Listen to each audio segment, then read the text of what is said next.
Good evening and welcome to our Meet the Candidates Forum sponsored by the West Seneca District Parent Council. I am Sarah Bedient and I am your District Parent Council chairperson as well as the moderator for tonight's event. On behalf of our council as well as our school board candidates, I'd like to welcome everyone who's in attendance either here in the room tonight or watching our live stream. We really appreciate your interest in getting to know our candidates and making an informed vote on Tuesday, May 16th. Before I introduce the candidates, just a quick rundown of how the evening will go. Each of our segments will be timed. We have Tammy down here in front who will be operating our timer, and she'll wave her signs at our candidates as the time is passing. We will let you know if your time has expired. Each candidate will have 3 minutes to provide an opening statement.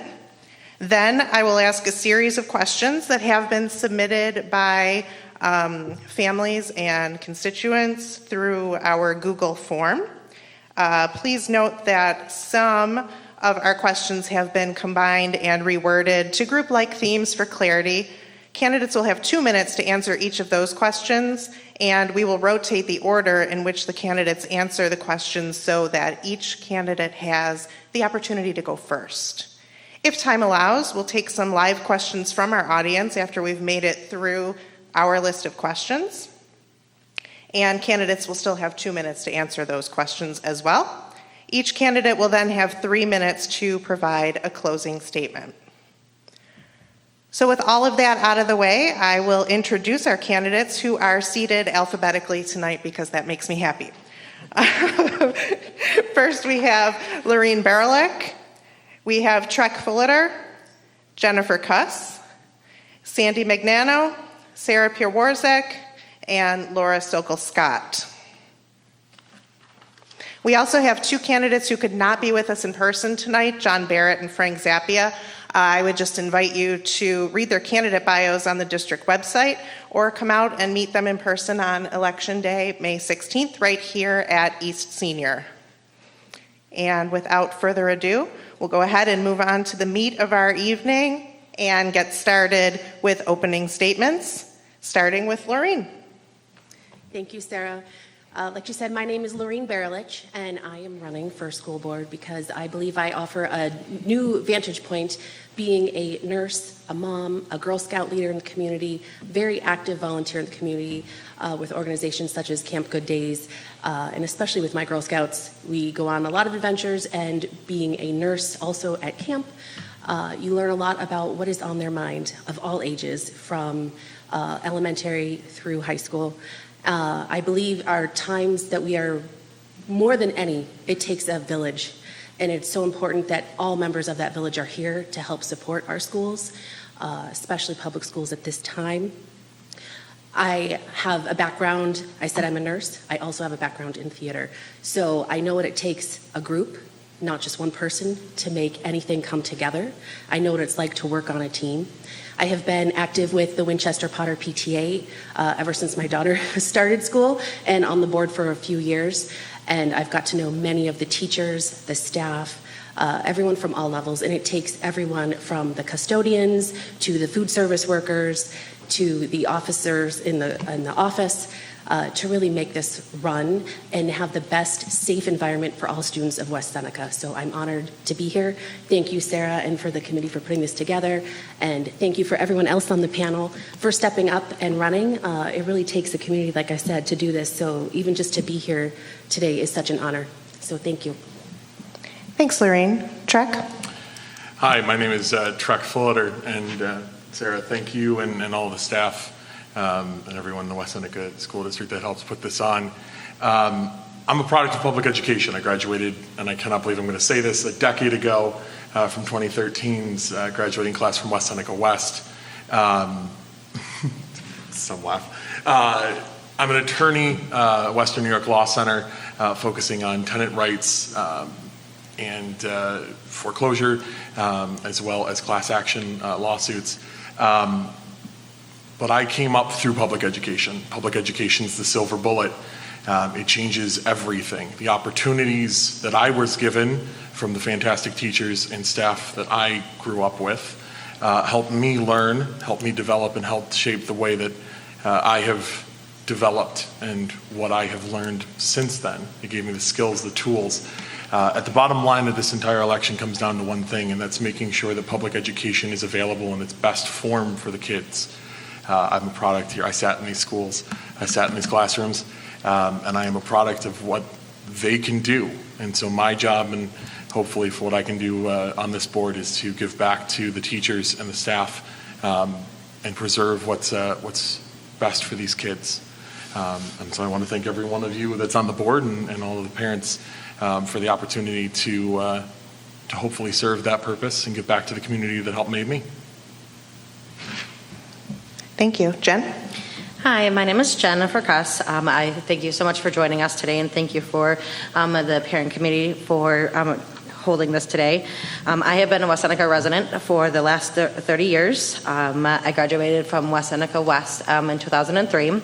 I have a 7th grader at West Middle, and I have a foreign exchange student at West Senior. She's a senior. I also have my master's in secondary education. This is my 2nd year running, and I have attended every single board meeting for the last 2 years, and I have learned a lot in regards to our school board meeting. Yeah, you might have to pass one down. Sorry. So let me rephrase. I have been to every single board meeting in the last 2 years. And I have learned so much in regards to what goes on behind the cameras that everybody sees virtually. I am running again because students, parents, and the community need someone to ask questions and make changes to enhance our district. One thing is bullying is a huge issue, and I would like to add policies that would ensure our students to feel comfortable to go to school without worrying about being bullied at all. I also would like to enhance our district by making sure we change our current literacy methods that will increase students' proficiency in reading and writing. I'd also like to add science fairs, spelling bees, and give our students the opportunity to grow and show what they can be capable of. I do appreciate you taking the time to come to us today, and I look forward to seeing everybody on May 16th.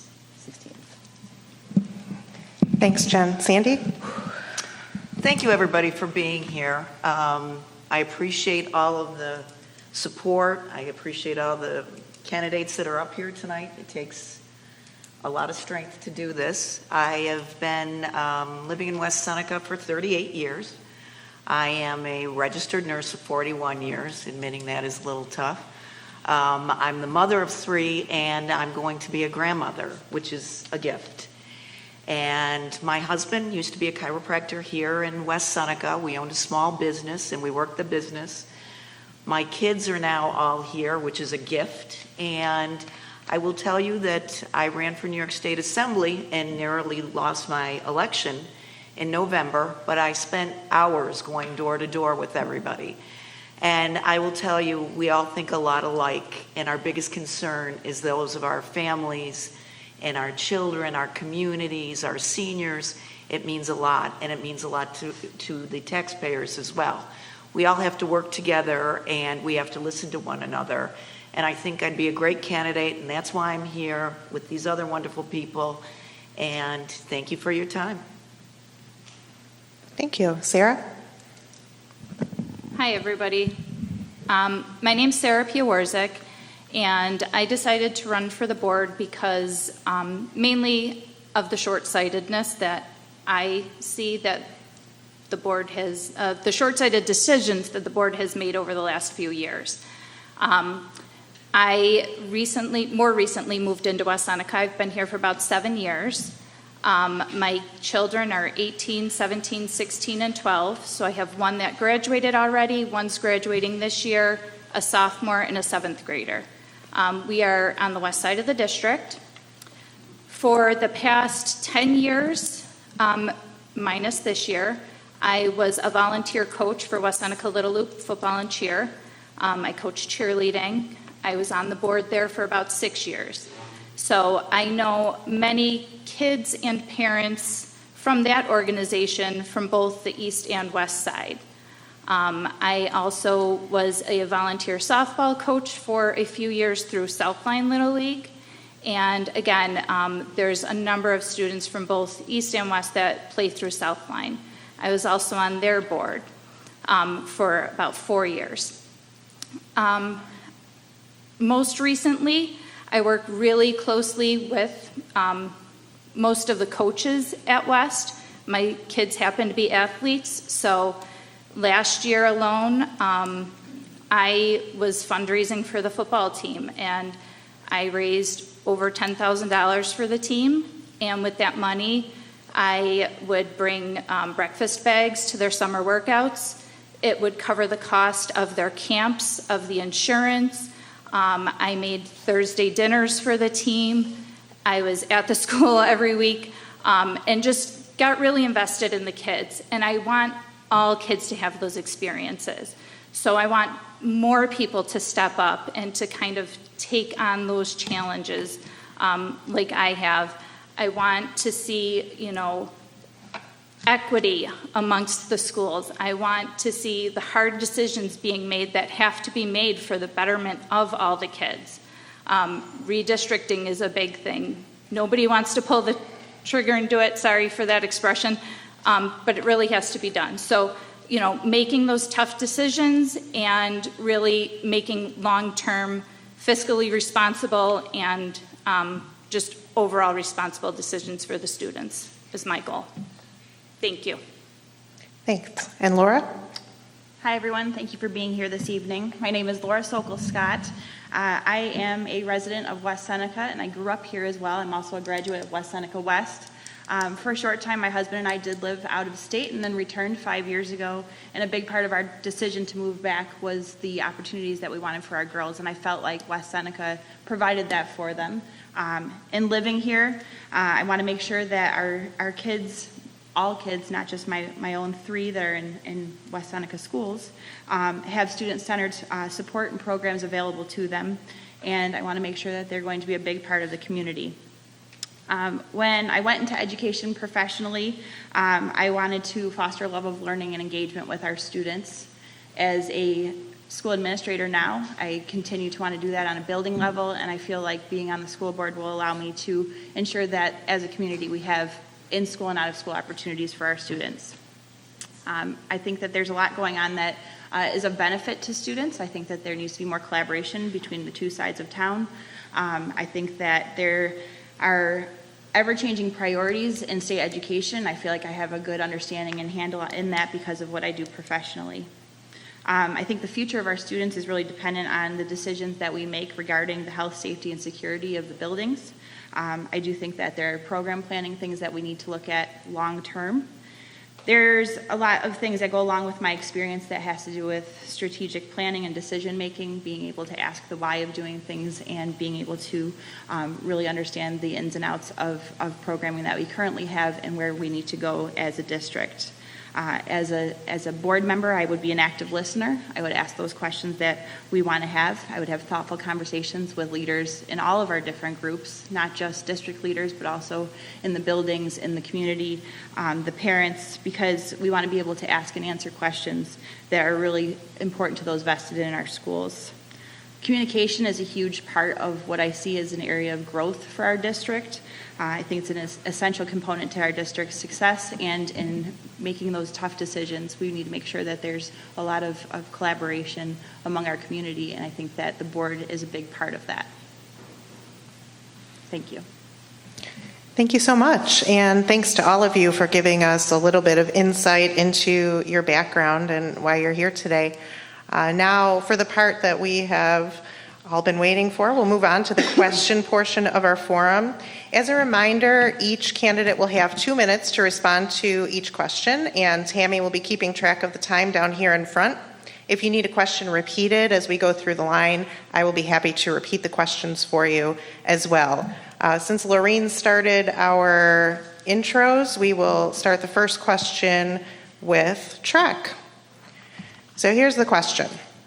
We are in a unique situation where there are no incumbents running to fill the 3 open school board seats, meaning there will be 3 fresh voices to be heard. What sets you apart from our existing board members, and how will you be different than our current board?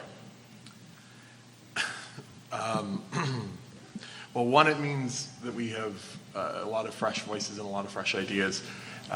It's been said by multiple people at this point, communication is key. So I've never been a teacher. I've never taught another person how to do the job or how to learn something. So for me, what I bring to the table is an understanding of the idea of active listening. In my day job, I listen to experts all day long talk about what they know in order for all of us to make decisions.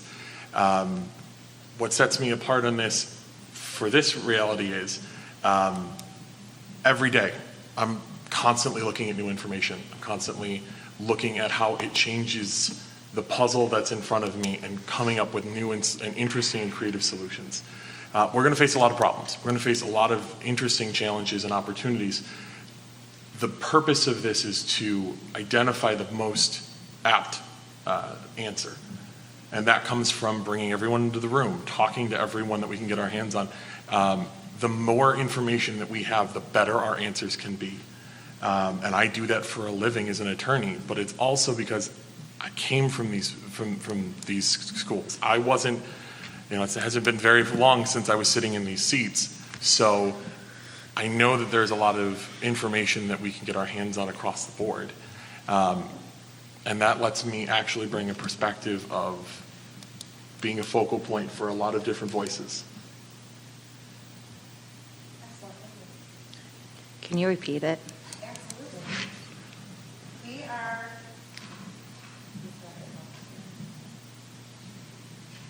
We are in a unique situation where there are no incumbents running to fill the 3 open school board seats, meaning there will be 3 fresh voices to be heard. What sets you apart from our existing board members, and how will you be different from our current board? What sets me apart from everybody right now is I have been to every single board meeting. I see right now in our audience 2 current members. One is retiring, so thank you.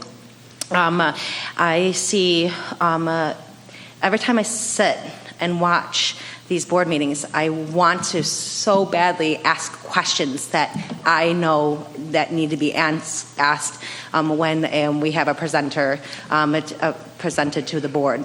I see what goes on behind the camera at these board meetings. I've talked to numerous board members and assistant superintendents, people that make the presentation, to see how I can learn and grow to be in this position. So that is how I set myself apart. We have to collaborate, and yes, we have 3 open seats, but the 3 seats,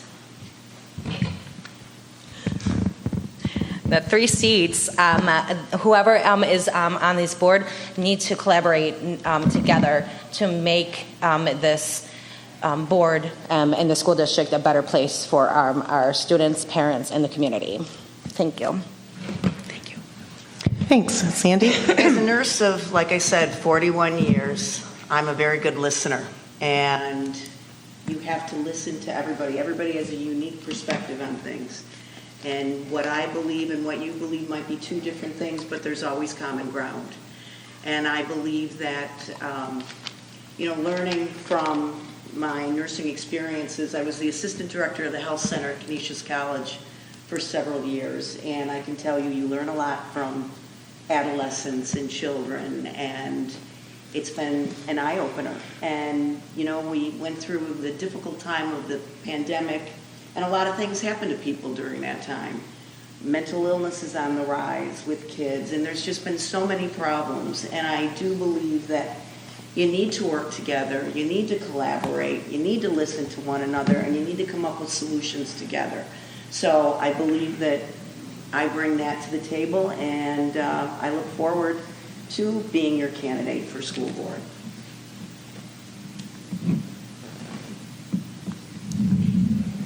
All right. Hello, everybody. So what I think I bring to the board is that in my professional life, I am a school psychologist for the Buffalo Public Schools, and I know a lot about special education.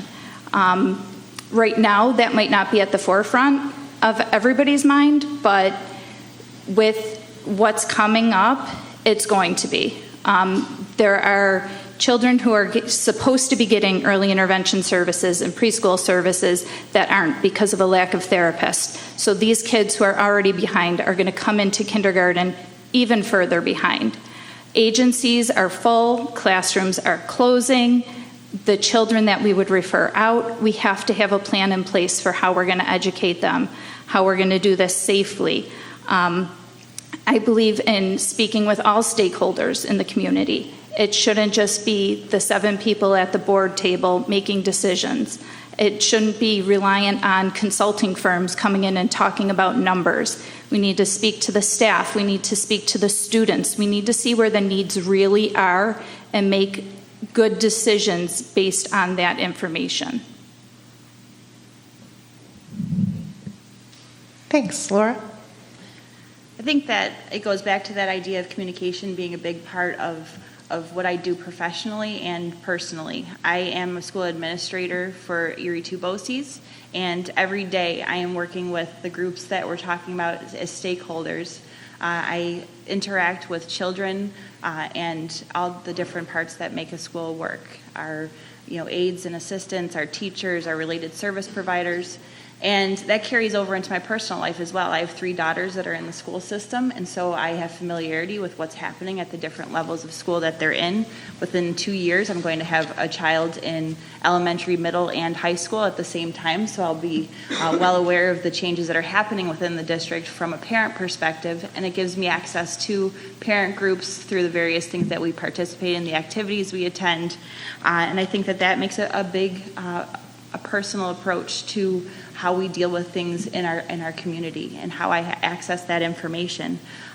Collaboration is a huge part of what I do professionally, and because of being a school administrator, I know those tough things that we have to think about when it comes to hiring staff, maintaining staff, looking at the needs of our community, and being able to plan for the various student groups that are part of West Seneca. Thank you. Thank you. Lorene? What makes me different, I think, first and foremost, is I think I'm the only one up here that is not originally from West Seneca. So I come from down the lake. I'm originally from Erie, Pennsylvania, from a small town called Harbor Creek. You drive through it on your way down the 90. So it makes me different in that I came from a public education, but in a not as diverse area. And I bring different ideas because if you're just from one place, you may not have seen something else. And to have a big world view, sometimes you have to know what it's like in other areas. In my profession as a nurse, I'm a comprehensive case manager. I train them at this time and come up with clinical processes for that. So we're not allowed to take no for an answer.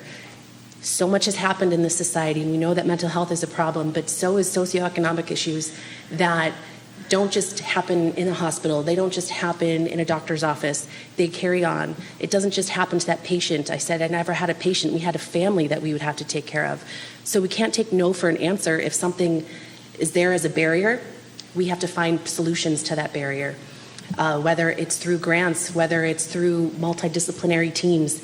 I'm not afraid to ask the tough questions, to communicate, to be transparent when transparency is available, and absolutely communicate. Thank you. Excellent. Thank you all. Our next question, we will start with Jen. We are a district of working families, many of whom utilize our before and after school program. The cost of the program falls solely on parents and can be quite an expense. For example, 2 children in both before and after school full-time can cost a family around $800 per month. As a board member, how would you explore reducing this cost for our working families? Thank you.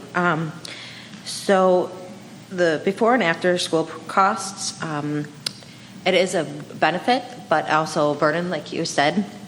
And in order for us to reduce it, we would definitely have to look at ways we can use the part of the budget to help our parents. We can also look to different organizations instead of having it in-house. We used to have the Y, and I think we should bring that back to the district and try to figure collaboratively with the parents on how we can reduce the costs, because that is an expense that parents should not have to go through with their students. So that is a very expensive after-school program, and I believe that you do have to help these working families. I mean, I don't know if anybody's we've all been to the grocery store. Recently, I was at Wegmans, and I spent $11 for a container of, grated cheese. So this is a real problem, and I believe that, these programs are important. Kids need to be involved. Maybe you cut back on some of the programs that, there's not a lot of involvement, or you bring programs together and cut the costs there. But there are ways to do that. We just have to, look around and problem solve the problem.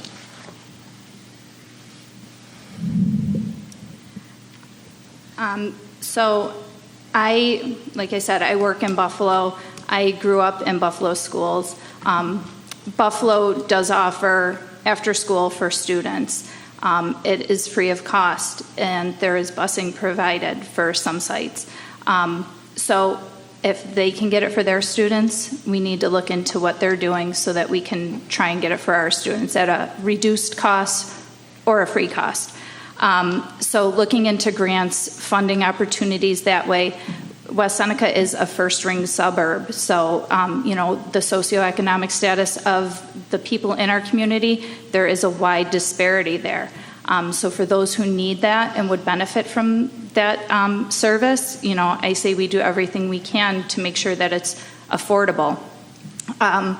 Also, looking through the budget with a fine-tooth comb to see if there are ways to reduce spending in other areas to maybe lower the cost of that program for families. But ultimately, I think it comes down to looking at grants and other funding sources in that area. Thank you.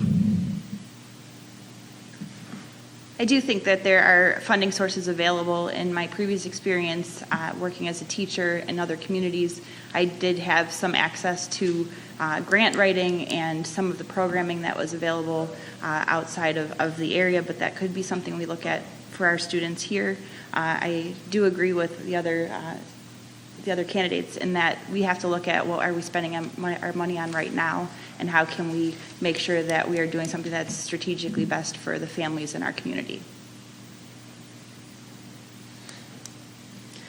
As board members, we have to first and foremost be stewards of the district's money. And so looking at each line item and what that looks like is first and foremost. So without having those numbers in front of me, it's very hard to creatively problem solve. But I think that's something that as a board we could do, because like I said, we're stewards of the district's money, and as working families, we can't have families that are determining if they are getting medication or buying food and paying rent or the mortgage and having their children cared for after school.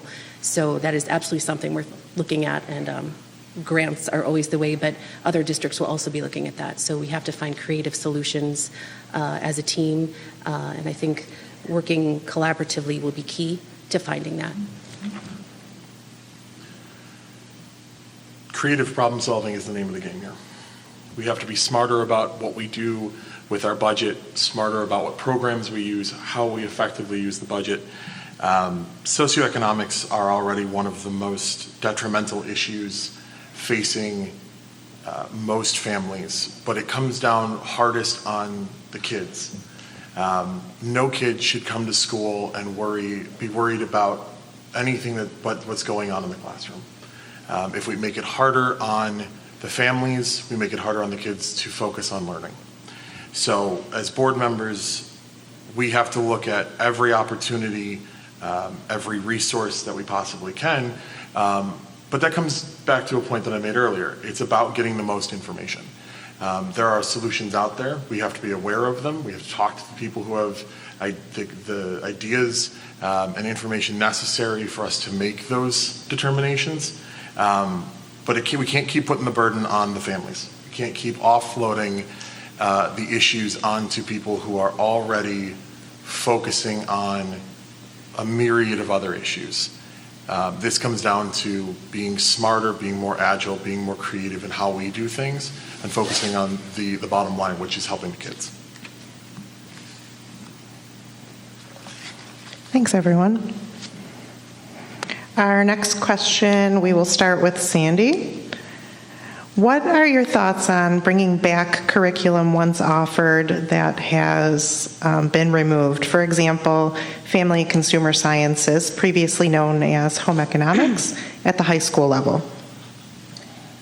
I think bringing back home ec would be an awesome thing for people. I mean, when you think about some of the kids and my children were taught how to cook and clean and do all of those things, and they're better chefs now than I could possibly be.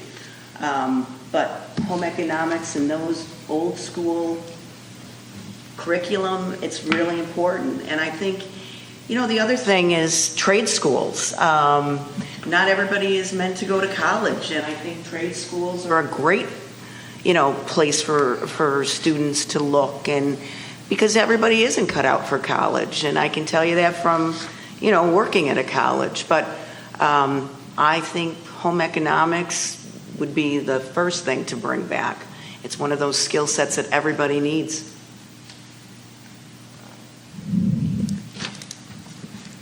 I agree with Sandy. I think bringing back classes like home ec and other classes along those lines will get the students more engaged and involved in school. When I think back to when I was in school, those were the classes I came to school for. I didn't come to learn algebra. I've never used algebra a day in my life, but I have to cook for my kids every day. So, we want the kids to be invested. There is also, when I graduated from high school, the push was college, college, college, college. The trades were full. And now we're seeing kind of that cycle back to, the trades are, where you can go to be debt free. But kids don't know about that stuff and don't learn about that stuff if they don't have a chance to experience it when they're in school. I think that we're trying to develop future-ready students, and so there's a lot of different components that are a part of that. I think that having practical skills like home and careers is something that we need to consider, and I think that there are some things. I know my middle schooler participates in home and careers as part of that curriculum now, and she comes home with those practical skills that can follow through into a high school program, but there's also a lot of things that kind of are a continuation already that are in existence. We have CTE programming, we have some of the different centers and schools that are part of our collaborative relationships with not just within the district, but with the BOCEs. And so while I think that there's a benefit for students having exposure to these programs, I think that there's a lot of choices that we can currently look at that fill some of those needs.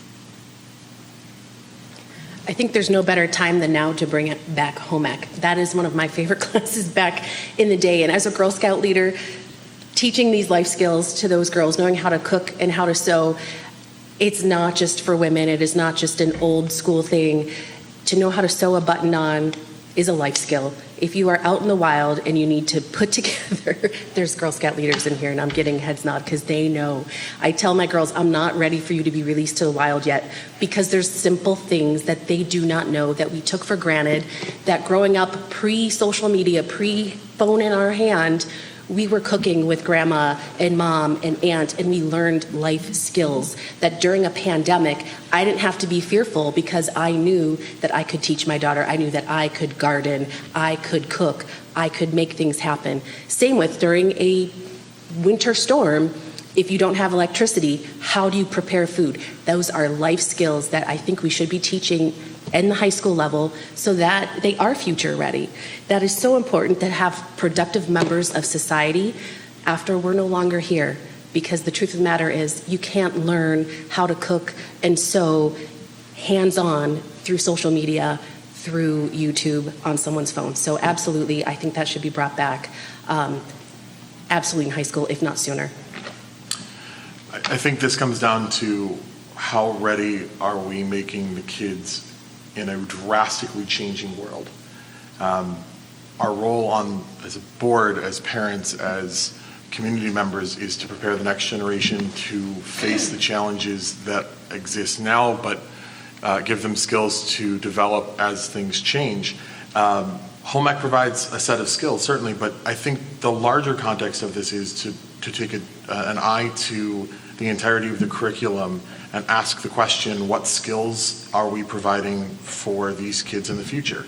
And that is, it's not as simple as bringing back classes that we've had that have been successful. It's retooling a school system in a creative way to give these kids the abilities to think, to put together, what their lives are going to look like.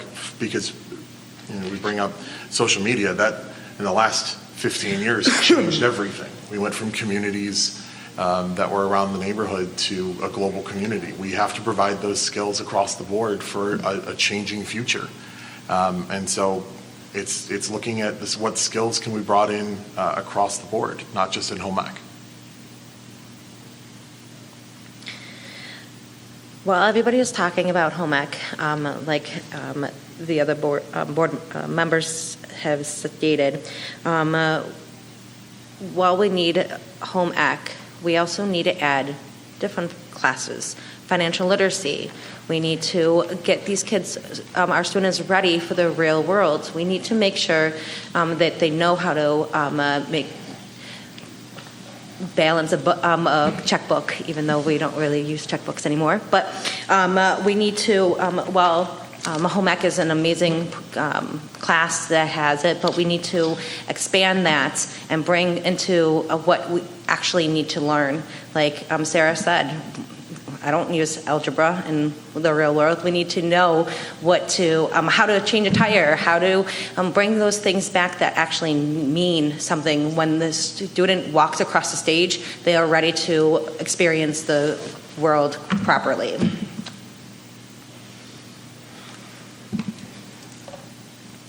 Thank you. Next question, we'll start with Sarah.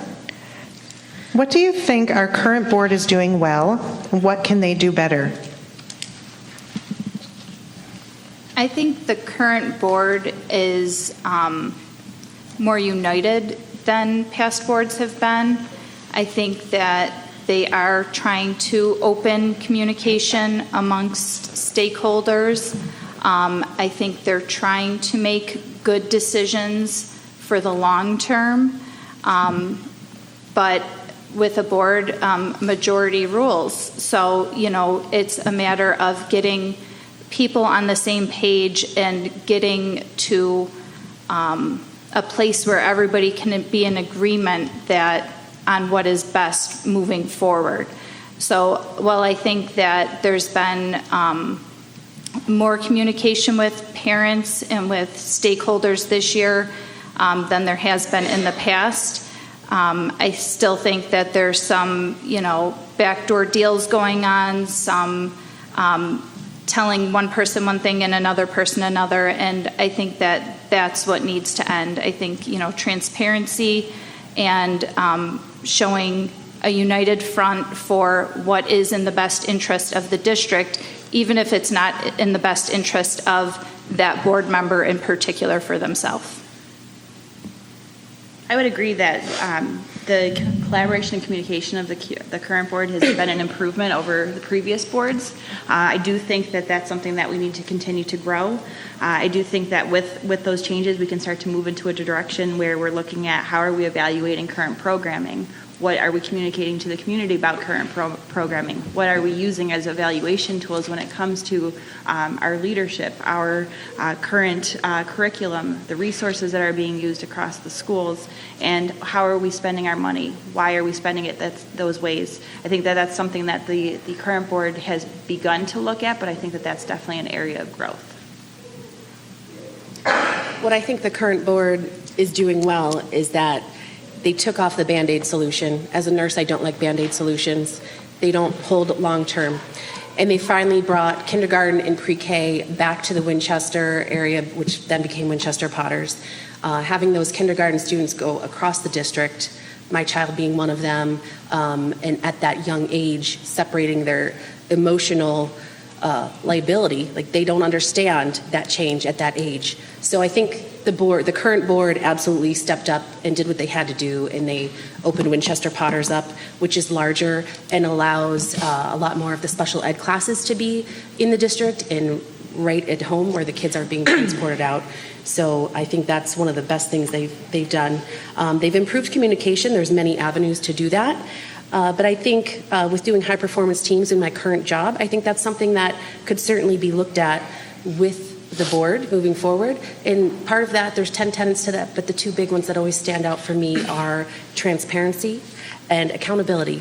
And I think part of accountability comes from people don't always know who's supposed to be accountable for what. So if everyone thinks that somebody else is accountable for it, then it just kind of falls through. So being able to close the loop and be accountable would be key. So if I'm elected, I would certainly want to bring the high-performing teams methodology to the board. I think the current board is attempting to communicate. There's no question they're in it for the right reasons. But at the end of the day, you can't have groups who feel that they're not being listened to, that they don't have a seat at the table. We face an epidemic of teachers right now who are frustrated in what they're getting from the administration, from the school boards, who are choosing to leave the field itself. We have to do a better job of, at every level, getting open lines of communication and having open and honest, frank talk. What are the issues? What do you need to see as solutions? Because at this point, we're not getting that conversation. We're not getting at every level these people who feel comfortable and feel like they're being heard to develop a solution that fits what we need in our school district. We have to figure out a way of bringing everyone to the table in a way that's meaningful. And I think all of us are searching for that way of doing it because there is information. We're not getting it where it needs to be, and we're not finding the people who are frustrated that they're not being heard. And that's something that we need to focus on across the board. It's finding those solutions and bringing everyone to the table so that we're not losing good people who are doing it for the one reason that we're all trying to do it, which is for the kids. Being at the board meetings every month, what I've seen improve is the communication between the boards. Previously, they worked pretty well together. What they have, they need to work on getting better as asking more questions to the presentation, people that present to the board of different structures of the school. Listen to the parents when they get emailed or respond, figure out a solution instead of just pushing them back to the back burner in regards to issues that parents have, making it more welcome to have parents come to the board meetings, because I'm the only one that comes to those board meetings. And we just need to be more transparent. Like everybody else is going to say, we say the same thing over and over again, but we need to be transparent with everybody, make sure that parents know the chain of command and where to go if they need assistance in regards to anything in the school district. So I have noticed the communication has improved, and the board is trying to do a really good job. They're doing the best they can, but we can do better. And transparency is key, like everybody here has said. And parents need to know what's going on, as taxpayers do, because the taxpayers are putting the bill, and there's a lot of people that don't have children in the schools currently. So I believe that, we need to hold everybody accountable, and we do need to communicate. And I think it's easier to do than we think it is. So I mirror a lot of what's been said here, and I will move on to the next question. Thank you. Our next question, we will start with Laura. Banning books is a hot topic right now. What are your thoughts on the issue? I think that as parents, we have a responsibility to help our students select the reading material that we feel most comfortable with in talking about difficult themes. I do not believe in book banning because I think that in the way that I might want my child to not read particular books, another parent might want that to be available to them. So I think that we need to look at what's age appropriate. We need to rely on the teachers to decide what is most appropriate with curriculum goals, state standards, and then align our reading materials to that. If the reading material is deemed inappropriate by a parent, there's choices. And I think that we need to trust that our teachers, as the educational experts in their field, look at those resources and materials and ensure that our students have the most appropriate options available to them. I think being such a hot topic and understanding that we live in a free country, the problem is a very slippery slope when you ban one book into the next and into the next. So I do not agree with banning books of any sort. We as parents, as taxpayers, we have a choice of what books, of what anything comes into our home. We know from a parent, just because Johnny does it, Johnny's mom lets him does it, doesn't mean I do.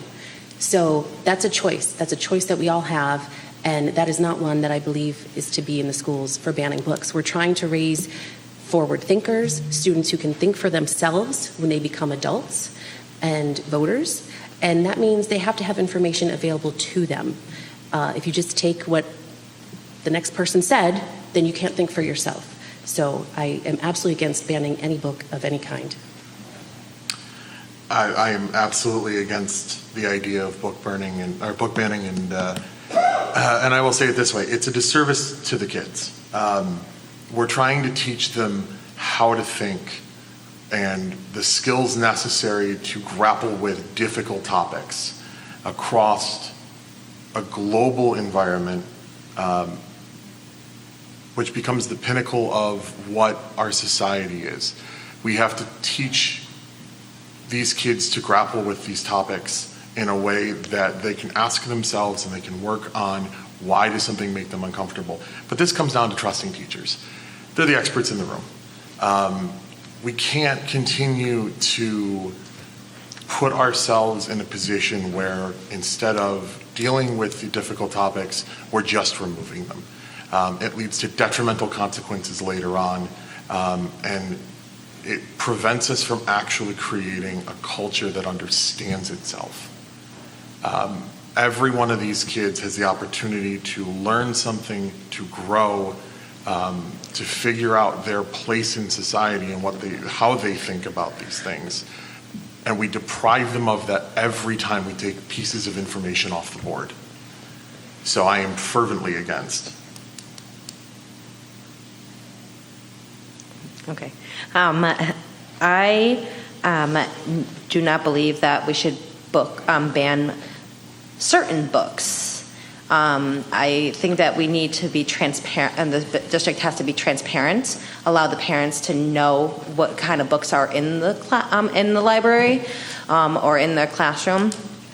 We have to give the opportunity to make some policies in regards to what kind of books will be welcome in the libraries in the district. But I'm not for banning all types of books, just particular books that should be age appropriate in their schools. And we need to be transparent about that to our parents and our taxpayers in the community. I'm not for banning books, but I will say this because I don't think a lot of people are aware, and as a mother and a soon-to-be grandmother, some of the books that I have seen are straight up pornographic. And I shared some of this information with my own children, and they were appalled.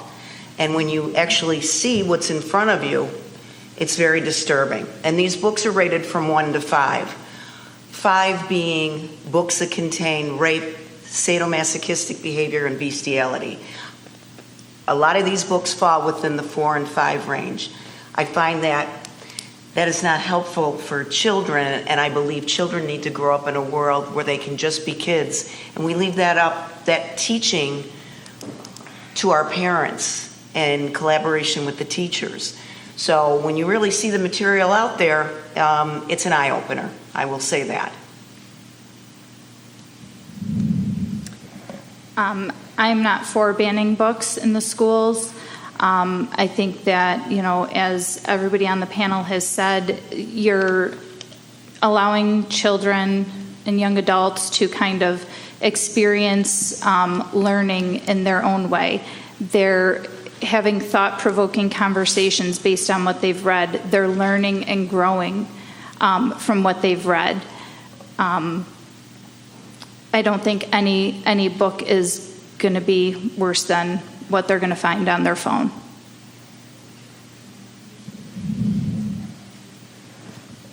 Thank you.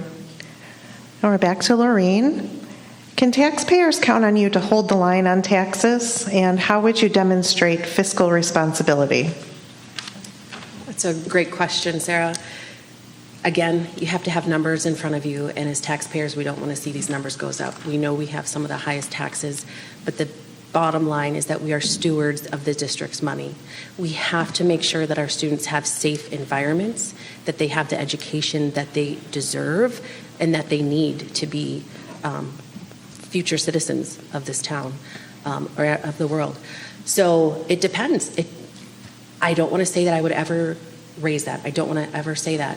But the bottom line is we have to be competitive, and that means we have to be able to staff all the positions in the school. So if you don't have custodians and cooks and clerks and nurses, it's not just the teachers. We have to be competitive. Who's driving the buses? Do we have aides? Do we have enough for the IEPs? Do we have enough to keep a safe environment anywhere that our students are, in their classrooms, on the bus? And that may require taking very close looks at the budget without taking cuts to the arts, to sports, to the curriculum. So without seeing those numbers in front of me, I can never say never, but that's not something as a taxpayer I would want to do. But I have to look at it in front of me to say that. We have to do a better job of explaining what benefits the money goes to. Where are we investing? What is that investment leading to? Part of the frustration as a taxpayer is the lack of transparency, but I echo some of the thoughts that came before me. We have to be competitive. We have an epidemic of teachers that are leaving the field. They're not going to different schools, they're leaving the field. The purpose of this is to get the best education for the students. It's an unfortunate reality that you can determine a lot of socioeconomics on one number, which is a zip code. We have to do a better job of ensuring that the resources are there, that we're being competitive across the board. And at the end of the day, those services cost money. But we have an obligation to keep that number as low as possible while still providing those services, and to explain to the taxpayers what they're getting for their money. If we can explain that in a way that is we are doing the best for what the kids are and providing them the best opportunities for a better future, I think a lot of taxpayers would be better prepared to pay that money. But I don't think that this is about cutting just for cut's sake. It's ensuring that we have the best solutions and the most creative solutions, using the numbers, using the information that's there. So that's what they can understand about me. Well, while I have been being at the board meetings, Mr. Thiel is the person that is the one that presents the budget. So if when I'm on the board, I want to ask him specifically questions on where we can allocate different resources to different spots to not try to increase the taxes. We want to keep where we are, but Mr. Thiel is the person that would need to be asked those questions, and we need to collaborate to find where the funds we can allocate, make sure that we can try to find more grants and different resources that will be able to keep where we are currently and our taxes the same. Well, I'm a taxpayer, as all of you are, and I watched the recent budget meeting, and for the 2023-2024 year, they're giving $147,816,452, which is an increase to the taxpayer of 6.59%. Now, I believe that we can allocate money and move money around, but we all have to budget and live within our means, and sometimes we have to consolidate programs, and we have to look at things, really look at things, and not just rubber stamp everything. Like I said, my husband and I ran a small business, and there were times that he had to pay his people before, we took a paycheck, and hence why I was working. But we have to do better with our budget, and we have to be accountable to all of you, the taxpayer. That's really important.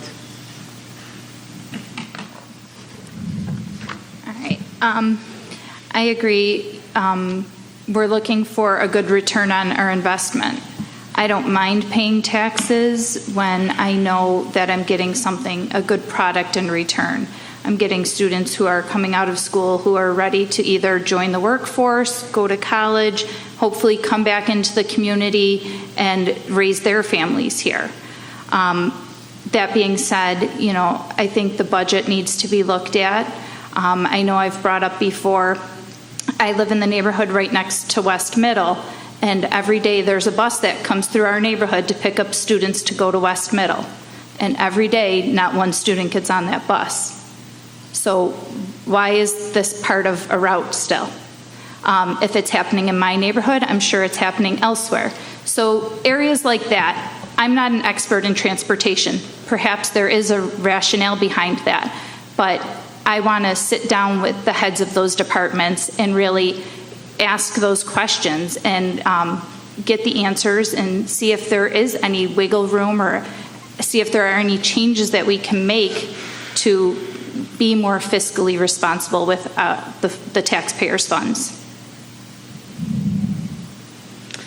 As an educator and as a taxpayer, I think that it gives me an understanding of why money is spent in a certain way when it comes to an educational budget. It also gives me an advantage in looking at the programming that we have in the district and being able to help make the decisions on what is essential and maybe what things that we need to look at more closely in how we're spending the money. I think that we do have a fiscal responsibility to make sure that just like our home budgets, our school budget is reflective of what our needs are and sometimes those wants as well. But in order for us to make sure that we have those successful programming options for our students, we have to kind of maintain some things that are part of what makes West Seneca so great for our kids, but we also need to look at what sorts of things are we spending money on and why.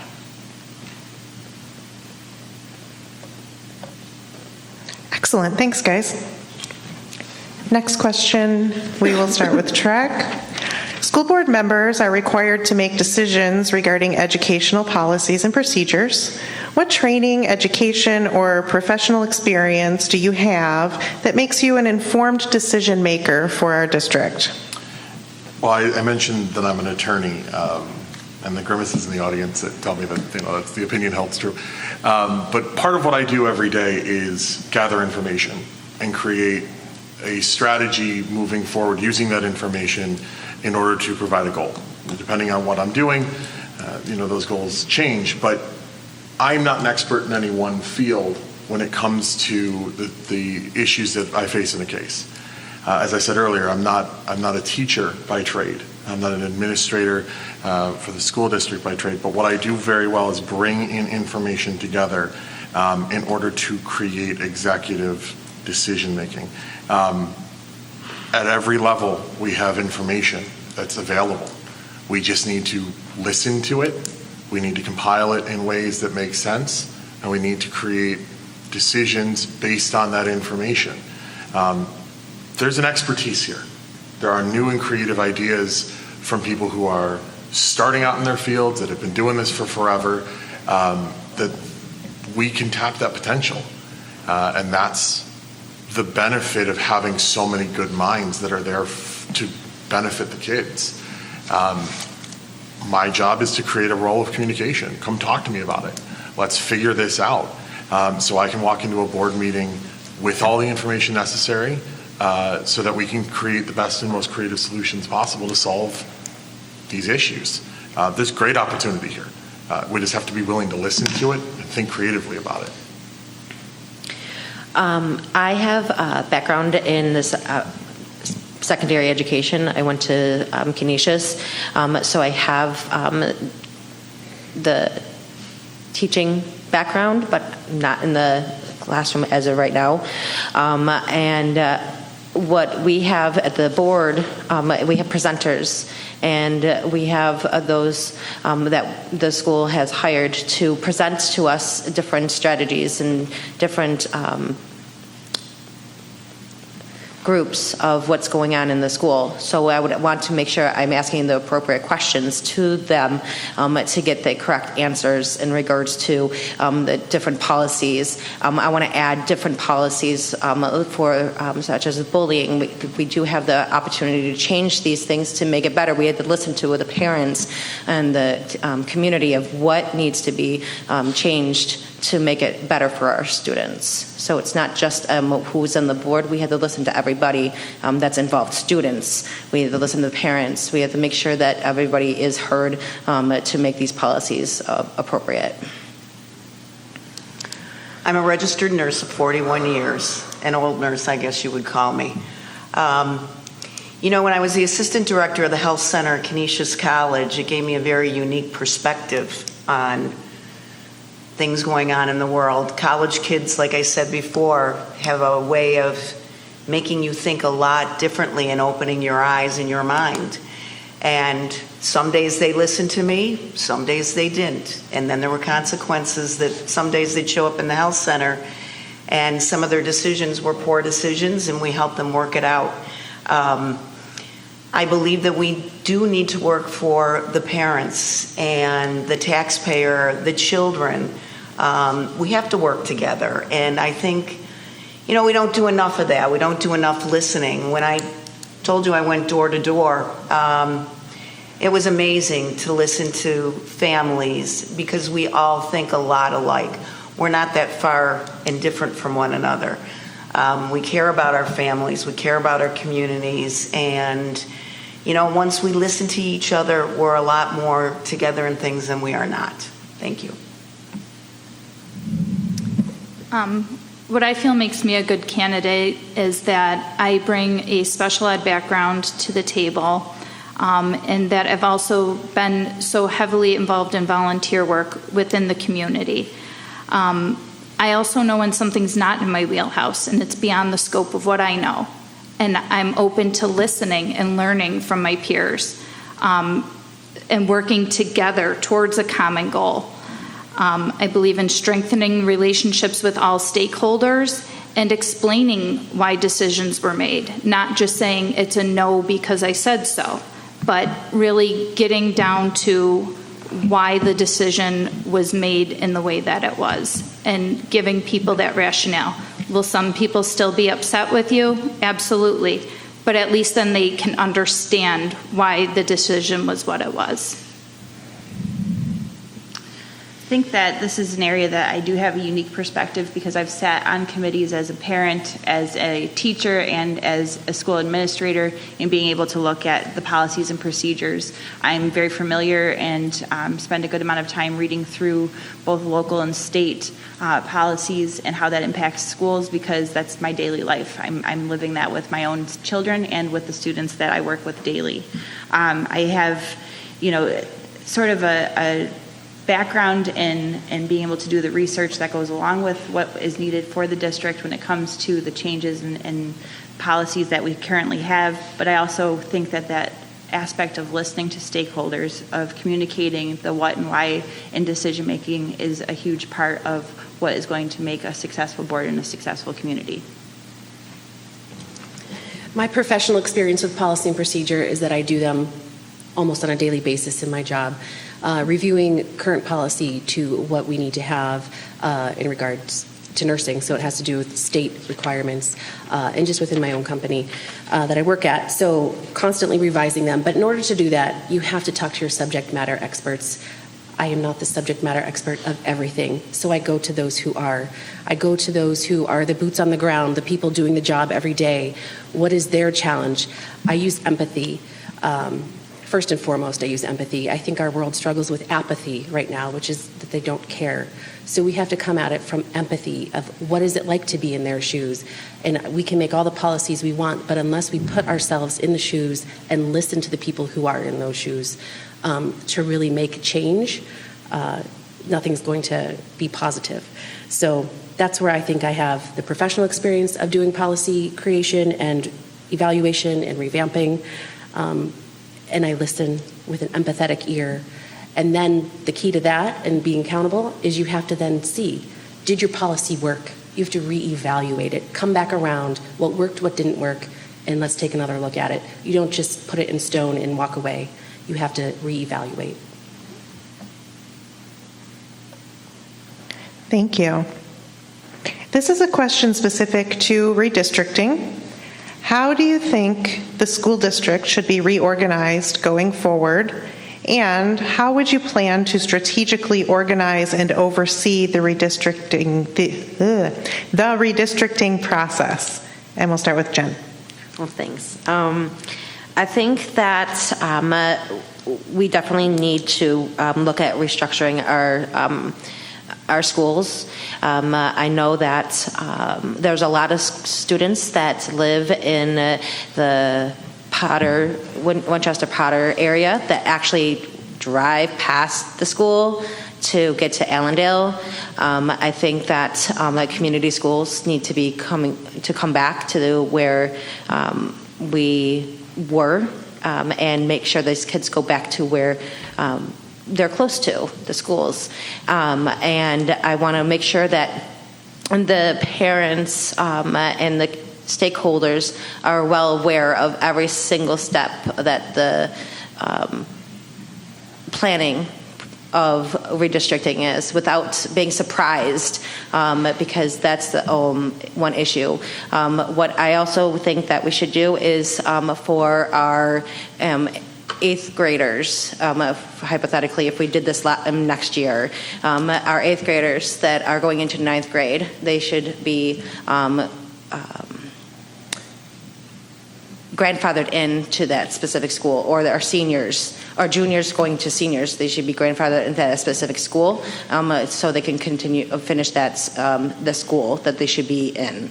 But I don't. I think we need to make sure that everybody is well aware of what our redistricting process is.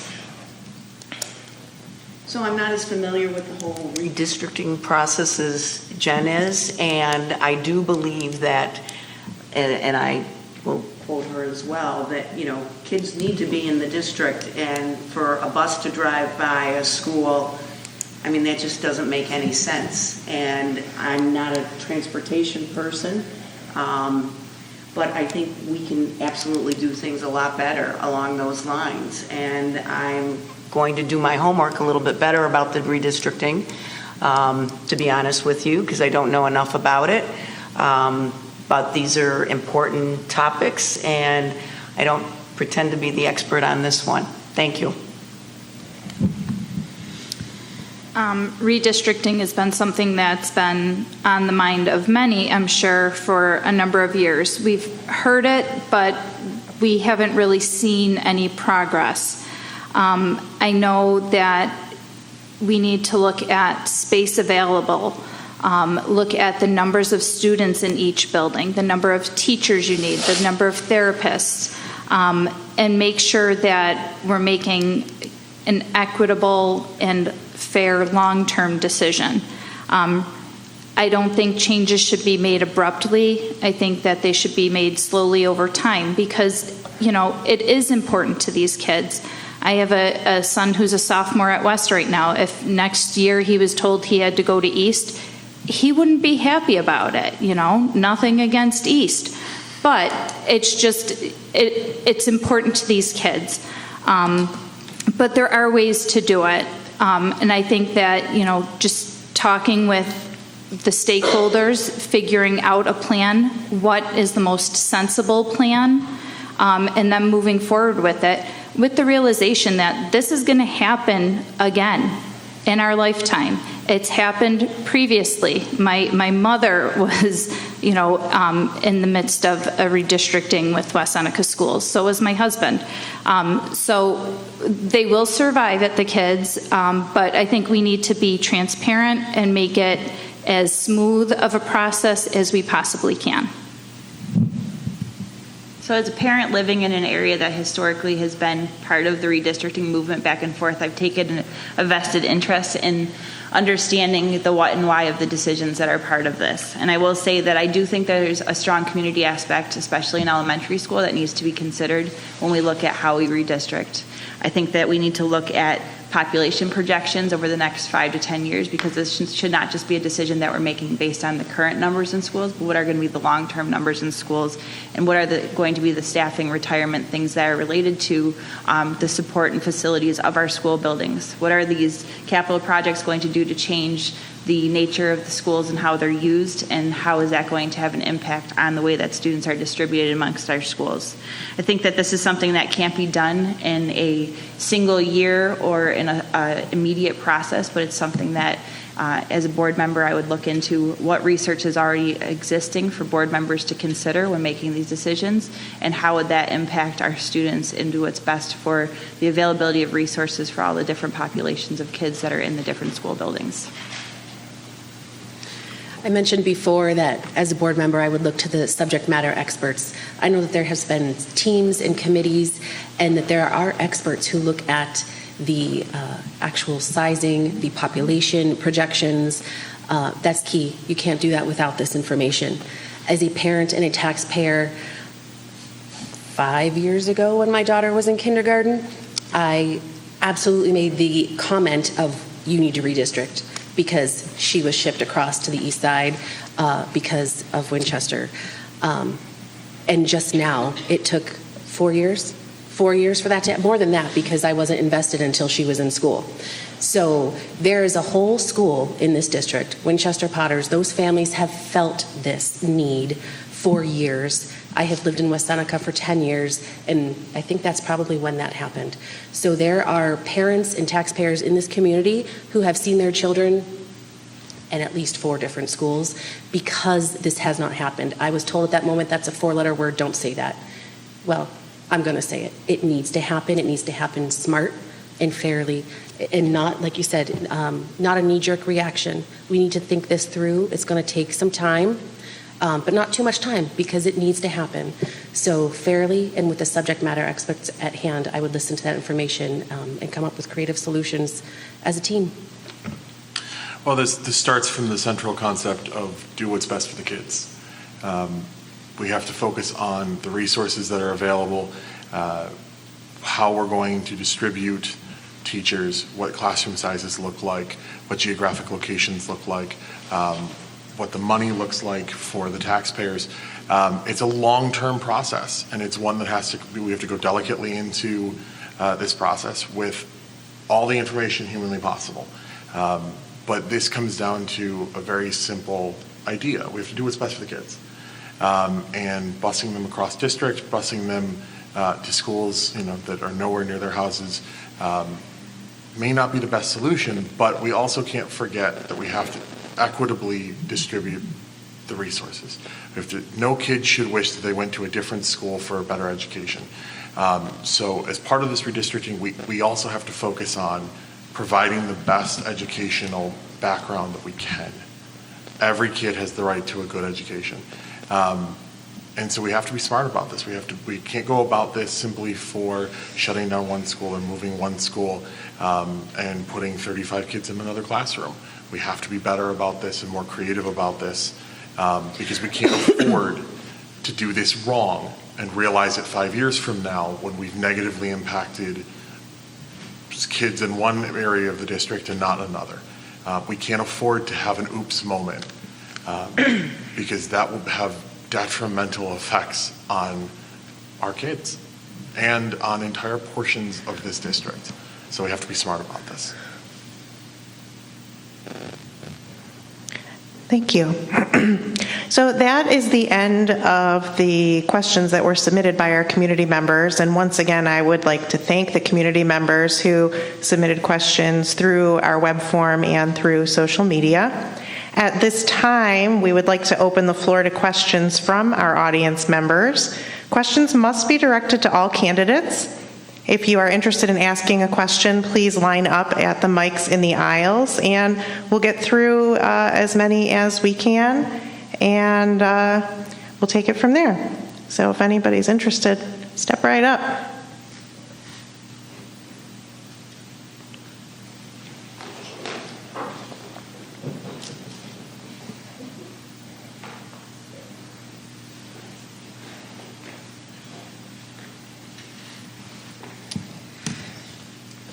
For you candidates that believe in not banning books, just to let you know, I'm an atheist, but I'd like to know if any of you believe in banning the Bible in the school. I'll start. No, I don't believe in banning the Bible. I don't believe in banning any book. I don't believe in banning any book. Some of my best friends are Christian or Muslim. There's great benefit to reading and being exposed to multiple forms of information. It helped inform my beliefs, and it helped change how my worldview works. So again, I don't believe in taking information off the table. I don't believe that we should take away any book, but we need to make sure that the type of book is appropriate to different levels of the school. So the Bible, high school, if you want to have a secondary, a smaller, different book for a secondary, for the middle school and elementary, it would be appropriate. I don't believe in banning the Bible or any of the books. I would not be in favor of banning the Bible or any other religious work from public education. There are students of all different faiths that attend our schools, and I think that they're all equally important. I don't believe in banning any books, and I think that there is a historical relevance to religious texts, and so that's something that is sometimes explored in classrooms. It helps students to develop their own perspectives, be able to be exposed to those different types of texts and make them available, and we want them to be able to create their own unique experiences and perspectives on various topics. So part of that could include religious text. Thank you for your question. Hi, my name's Courtney Fallon. The town of West Seneca is planning to eliminate all recreation programs which have staff, and $600,000 of American Rescue Plan funds are going to be spent to complete the community center, and that includes remodeling existing facilities to be self-serve and unsupervised. When concerns about the incredible learning and socialization losses kids have suffered in recent years have been expressed, some town board members have indicated that they expect West Seneca Central School District's continuing education program to fill in the gaps that West Seneca Recreation is going to have. This is particularly true for programs and swimming lessons. Are any of you prepared to advocate against the West Seneca Town Board passing the buck, or in this case, the tax increase, onto the school district? Yes, I am. This comes back down to smart decision making. The town board for West Seneca, they have a budget of their own as well, and we can't simply just pass the buck on to the teachers or the administrators because the town board doesn't want to deal with the hard issues. It comes down to communication, and it comes down to an understanding of it's not about bigger government, smaller government, it's about efficient government, and an understanding where we need to do better by all of these decisions. And that involves getting in a room and not passing around who gets to do what. We have to come up with better solutions. That was a lot of information, but I think that we need to work together. For instance, I was walking around and I was talking to a parent, and she mentioned that when she was in high school, the seniors took lifeguard classes during swim class. So we're bringing that back to help alleviate some of the stress of the town to get those lifeguards for different purposes for the town. But we need to work together as a community to get things done. Well, we can't pass the buck. I mean, it's got to stop. These tax increases, the one that's proposed, is significant. And as I said, there is a lot going on for people right now, and we have to come up with better solutions. And the town board needs to sit down, and everybody needs to work together, because it's unacceptable. Yeah, I agree there. And I actually remember you coming to the basketball games and getting West Seneca parents to sign to keep the pool open. And I've been trying real hard to get my 3 boys to take that lifeguard certification course, and it's a good job to have. It's a good skill to have.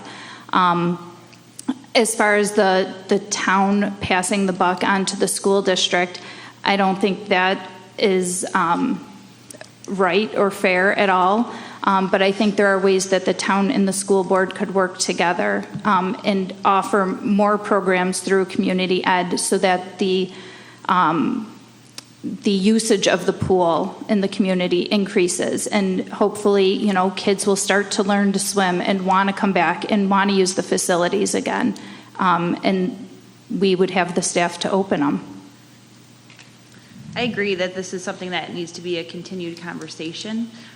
I know that as a student growing up in West Seneca, I definitely participated in my fair share of community education pieces, but I also want to make sure that I understand all of the information, why those decisions are being made. So some sort of collaborative discussion between the town board and the school board to see what is available for our students outside of school would be absolutely something I'd want to look more into, to really understand what is available, how are we making best use of our facilities and resources, and what are we going to continue to provide for our community.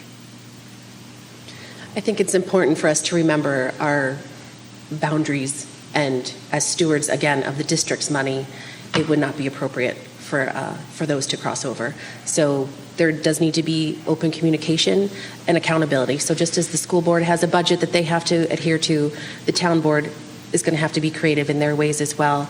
And absolutely, I stand behind supporting keeping that open. The kids need it.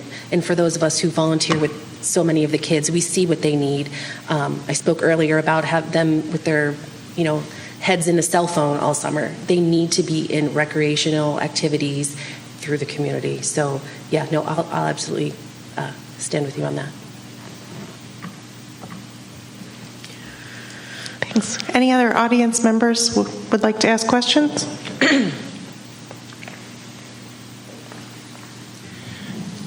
Hi, my name is Chris Hart, and I just wanted to ask a question to the entire board in relation to the whole issue of book banning.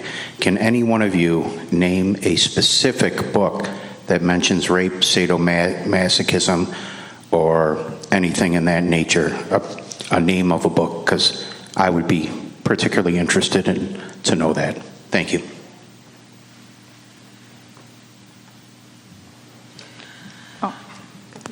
Schools. It is, and I don't have I have several books at my own home that I have been given. I can't give you the exact name of the book that has that in particular, but there is a book, and several books, and like I said, when I showed my own children, and my oldest son is going to be 35 years old, he just looked at me and said, Mom, I mean, this is like child pornography. We'd be arrested having this in public. And I don't know why we're taking the innocence of children away. And to me, it's a very disturbing trend. I don't like what I see. And as a grandmother in November, I will do everything in my power to fight.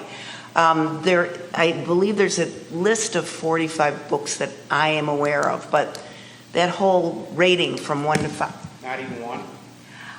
You know what? I should have brought. You would think that if that struck you deep in your heart as being offensive and disgusting, which I would agree, that it seems like you would have that ready and say, well, this is an example.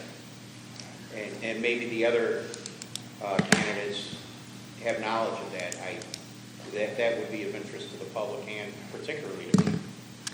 I'm sorry, I don't have the name of the book off the top of my hand. I should have brought my list. That would have been a lot easier, so I apologize. They're in West Seneca. They're in West Seneca. Okay. And Well, Orchard I'll look forward Park. to seeing that later. Thank you. You're welcome. I don't know of any such books in the West Seneca School libraries. I'm not aware of specific books. I know that with my own daughters, we discuss the books that they're reading and what the topics are, and we look at things like that. So I haven't come across anything that they've shown interest in that would be something that I'd consider an inappropriate topic. But obviously, if I wanted to look more into the actual books offered in the library, I have a familiarity with some things that I know would be adult in theme, but we have to make sure that there's a variety of books available to students. It doesn't mean that we have to do sensitive topic books or any sort of banning of books simply because certain topics are more difficult for some. That's a conversation, again, that has to happen at home. Yeah, I'm not aware of the name of any books. And again, as a nurse, I know that there's some things that other parents feel is too advanced for them, but in this day and age, they are learning more from their peers and on their phones, and they need to be taught the proper terms and proper things that I don't believe. I have not seen these books. I would like to take a look at them if they exist in our schools, but there's a difference between knowing your body and knowing what is appropriate touch, what is inappropriate touch, what is an appropriate conversation. So if that is a book or a teaching that's happening, that is appropriate, that children are aware. Because like we said, they're learning more from their peers and on the bus and on social media. And I think that parents should be more concerned about monitoring social media than they are about banning books.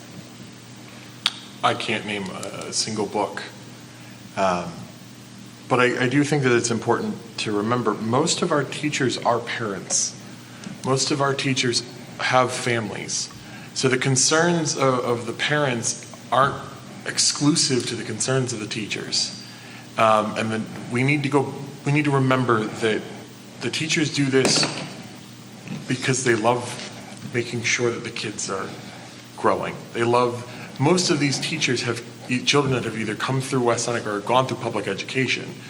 So I find it hard to believe that these teachers are somehow teaching books that are so horrendous in our public school system, but also, and something I agree with Lorraine on, these difficult topics also have the propensity to grow most. Experiencing difficult topics and then asking the question why they make you uncomfortable or what you're supposed to take away from them, that has incredible value. We can't forget that sometimes the most difficult conversations lead to the most growth. And taking those away because it's easier to take the information away than have the conversation only leads to detriment later on. We're not here to teach the kids what to think, it's how to think. Okay. So I just want to clarify, you want to know a title? Yeah, that would be very helpful. The one book is called Lucky. It's in West Seneca. It's at the West Senior and West Seneca. Lucky. Thank you. And it's at East and West. And but I don't agree with banning books. I agree with appropriate content. And what Lorraine said is the social media aspect too. It needs more guidelines in regards to the kids in the school, because that's where everything happens. My daughter is getting bullied because on social media. So social media is a major thing. But to answer your question, Lucky is the name of the book. Thank you. You're welcome. Thank you. Any other questions? All right, seeing none, first of all, just thank you, audience members, for asking those questions. I appreciate you coming forward, and I appreciate your candor and being willing to ask the questions publicly.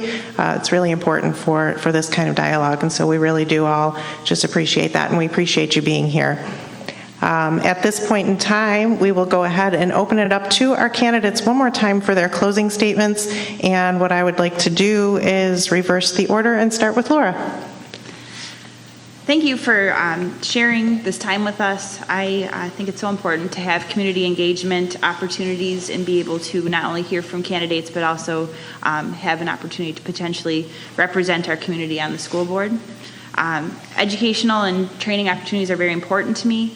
I think we need to ensure that we provide our students with diverse skills and resources to be successful in the future careers and opportunities that they have that are ever changing. Many of these thoughtful decisions that we've talked about tonight regarding the health, safety, instructional value, and facilities of our buildings, overall program planning is essential to the future of our community and of our district. And I'm prepared to participate and lead thoughtful discussions regarding those strategic planning conversations.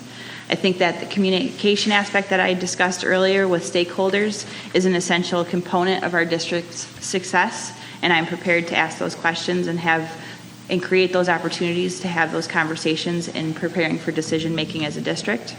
I'm invested in West Seneca schools. I'm a community member, I am a taxpayer, I'm a parent, and I'm an educator. I see the needs that we have, and I'm willing to learn and grow with the district. We have 3 daughters who are in 2 schools right now, soon to be 3 different school buildings, and so having many years to still continue to see our children learn and grow in the school system, I want to make sure that they have those successful opportunities available to them.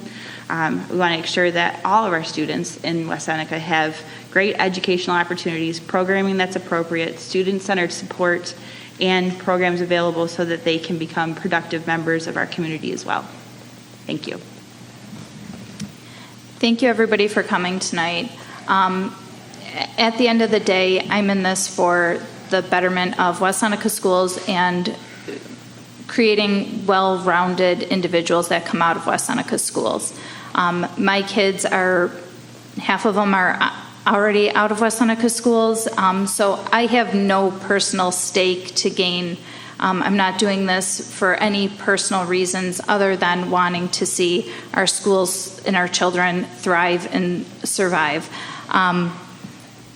I look forward to working collaboratively with other board members. I look forward to making responsible, sound, fiscally responsible decisions in the future, looking at the long term and not being so short-sighted.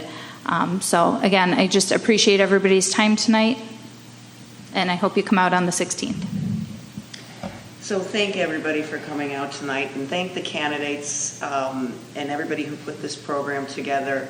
These are really great people. They stepped up, and a lot of people don't do that. It's easy to sit in our bubbles and not do anything and hope somebody else will speak for us. But I'm a mom. My husband is buried here. I'm not leaving the community, and I'm going to be a grandma.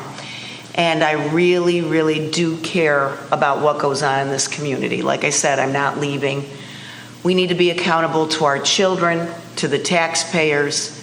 We all have to work together, and there's not enough of that. Like I said, when I ran for New York State Assembly, when you sit down with people on their front porches, and I was really blessed to do that. It was an amazing experience, and there's so many wonderful people. Tony used to say to me, Western New York is unique because you can be in the grocery store with somebody and in 5 minutes have a conversation with them and know their whole life. And you don't get that across the country. My husband went to school out in Iowa, And, we have a unique community here, and I know I can do a good job. I'm not afraid of hard work. I'm not afraid of sitting down with everybody and discussing things. And again, thank you very much for your time this evening. I appreciate you listening to me. Thank you. I'm going to go back off of her. Thank you so much for your time and patience with us.